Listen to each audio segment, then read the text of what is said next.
Welcome to the Scottish Physical Restraint Action Group Looking Back and Looking Forward video. Each year, members of the Scottish Physical Restraint Action Group, or SPRAG, like to pause and reflect on their collective activity over the previous 12 months. This year, part of our work together involved members of SPRAG meeting together in person for the first time since before the COVID-19 pandemic. During this time together, we invited members who attended the in-person meeting to offer some reflections on why being a member of SPRAG is important to them and to reflect on some of the work we've done together in 2024. I think when you come into, children, young people services, we've all got the same goal, the same outcome, and that is for the best intentions for the young person, the best outcome. I think we have a recognition of the significance of restraint for a young person, the impact that has on them, and how things have to change. Being a member of SPRAG's been really important to me because it's really been the catalyst for my organisation's, my own journey as well, into looking at ways that we can reduce restrictive practices and try and eliminate restraint in practice. What started from membership in the Ralph pilot, looking at how we can make a difference for one young person, was then replicated with other young people, and then we were able to use that learning to inform policy, to inform procedure. I think the work is important to bring us all together in the professional context that has seen us be respected nationally with our influence to quite a complex area. And I think it also helps to share the research that has been developed and how we work with our really complex young people and how we support and care for our adults that are looking after them. SPRAG is important to me because it's a really good opportunity to meet lots of people from some people who work in the same sector, but other people who have connections like the Promise or the Care Inspectorate. Well, I moved to Scotland back from England just about a year ago, and actually I came to work around the reduction of physical restraint, and it's been great to just get to know people, out with the service I was working for, and to experience also how, well, I don't know if I want to say that, but how different Scotland thinks about residential care, its services and vision, and actually, finding kind of like-minded people. So SPRAG's important to me for two reasons.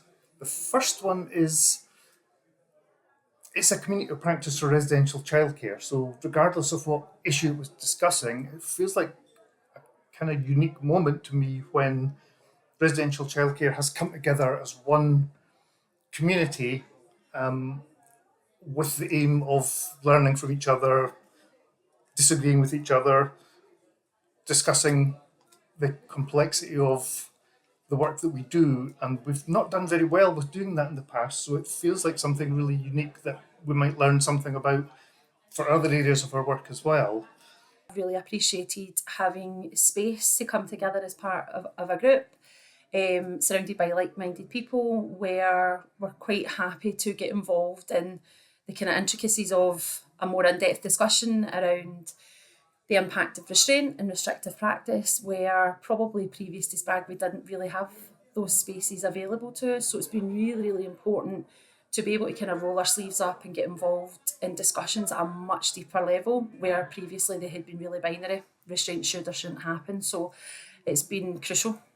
It feels really important for us to have a forum when we can talk about something really complex and not let it be reduced to oversimplification and to something that would benefit from simple answers.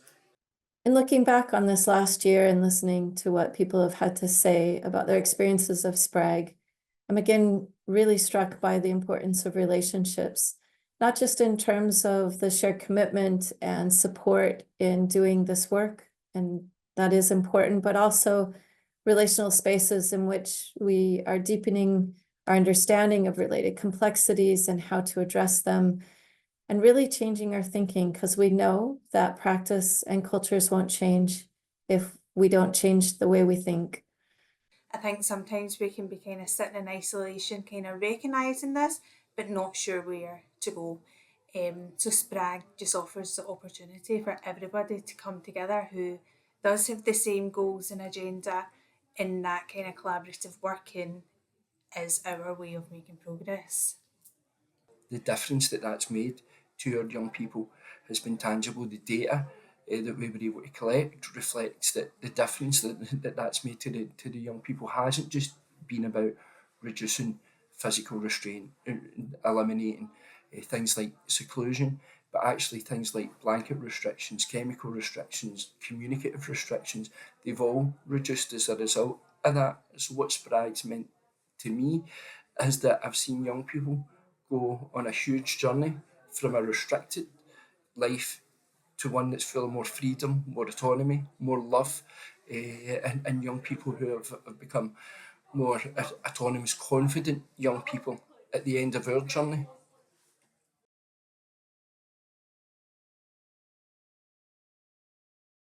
"2024 has been another great year for Rolf. It took us into our second year of Promise Partnership funding.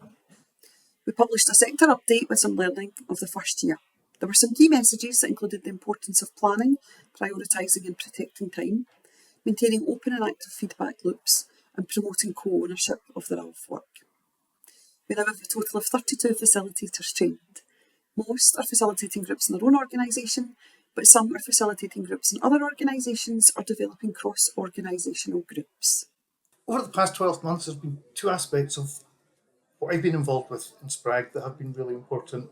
One of those things is it feels like there's a continuing development of our ability to use the forum to have difficult conversations and to look at things that are complex.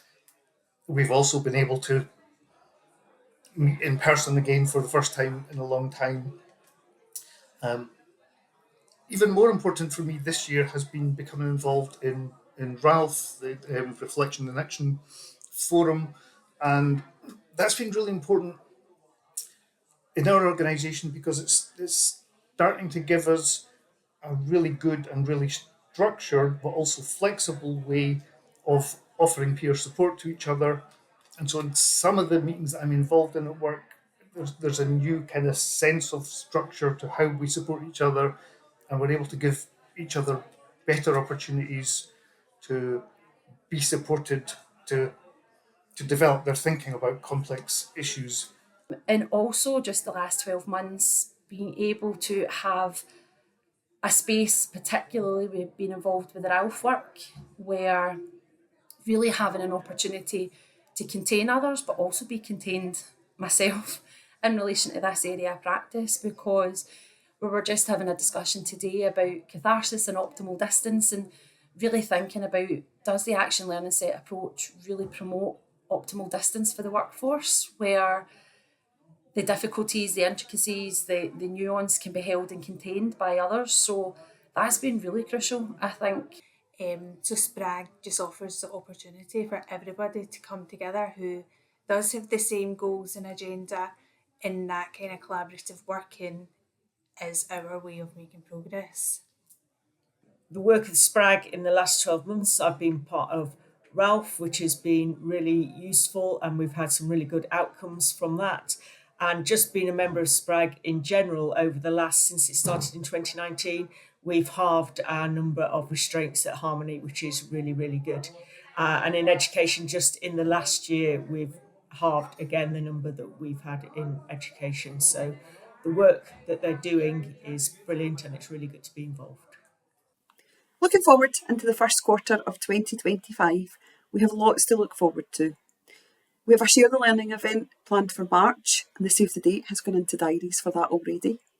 The research will be published, and our groups will continue within organisations across Scotland.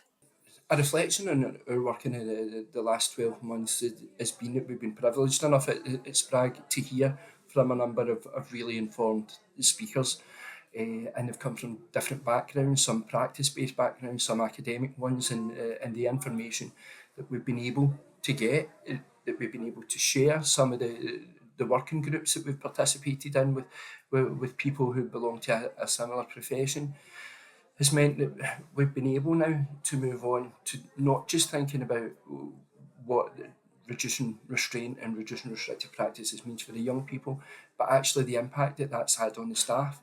One of the highlights for me this year was the post-incident resources event that we co-hosted with the Prom of Scotland.